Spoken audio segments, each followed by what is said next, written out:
প্রশাসনের প্রাণকেন্দ্র বাংলাদেশ সচিবালয়ের দুর্যোগ ও ত্রাণ মন্ত্রণালয়। সুরক্ষিত এই ভবনে বহিরাগত কিছু মানুষ ফাইল নিয়ে ব্যতিব্যস্ত সময় পার করছেন।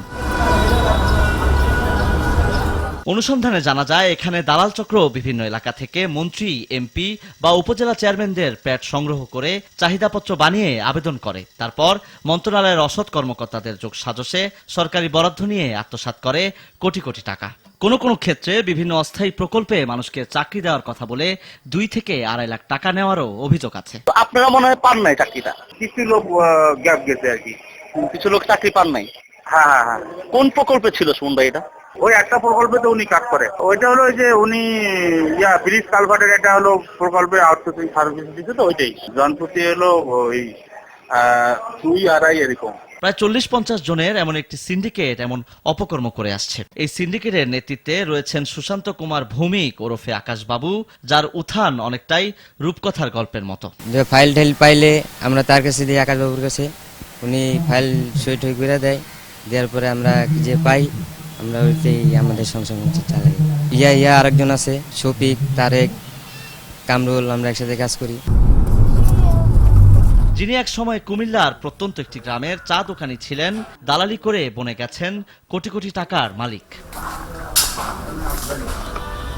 রাজধানীর মৌচাকে তার জুয়েলারি ব্যবসা, কাকরাইলে রয়েছে নিজস্ব অফিস।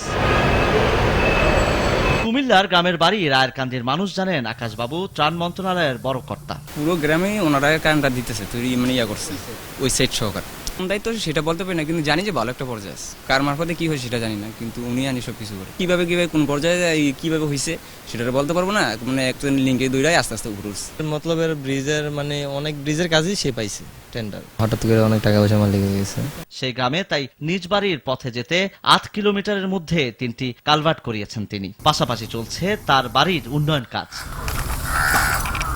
মন্ত্রণালয়ের কেউ না হয়েও কিভাবে বড় কর্তা পরিচয় দেন তা জানতে চাওয়া হয় পরিবারের কাছে। ওনার কোনো এখানে পদ নেই। এই এলাকার যারা সাহায্য সহায়তার জন্য আসে তাদের যতটুকু সাহায্য সহায়তা করার জন্য ওনার ব্যক্তিগতভাবে উনি করে। এটা কাঁচা রোড ছিল, তো উনি আসার পরে দিয়ে মনে করেন যে পাখা ফেরা দিছে। উনি আমাদের সমস্যাগুলো যেভাবে তুলে ধরছে, এটা আমাদের দ্বিতীয় ব্যক্তি আছে কিনা সেটাও সন্দেহ আছে। সম্পদশালী এই দালালের ইউনিয়ন পরিষদের সাবেক মেম্বার জানান বিচিত্র সব তথ্য। পোস্টে নাই এটা আমার জানা মতন ভাই, কিন্তু এলাকার মানুষ যেটার জন্য যায় হয়তো একটা সুবিধা পায় বিদায়ই যায়। প্রচুর টাকার মালিক বলতে ইদারিং দেখতেছি আর কি, আগে দোকানদার ছিলেন আর কি, মুদি দোকান ছিল তার। এদিকে দুর্যোগ ও ত্রাণ মন্ত্রণালয়ের মন্ত্রী মোফাজ্জল হোসেন চৌধুরী মায়ার কাছে এ ব্যাপারে জানতে চাওয়া হয়। সচিবালয় তো উইদাউট পাশে কেউ ঢুকতে পারে না।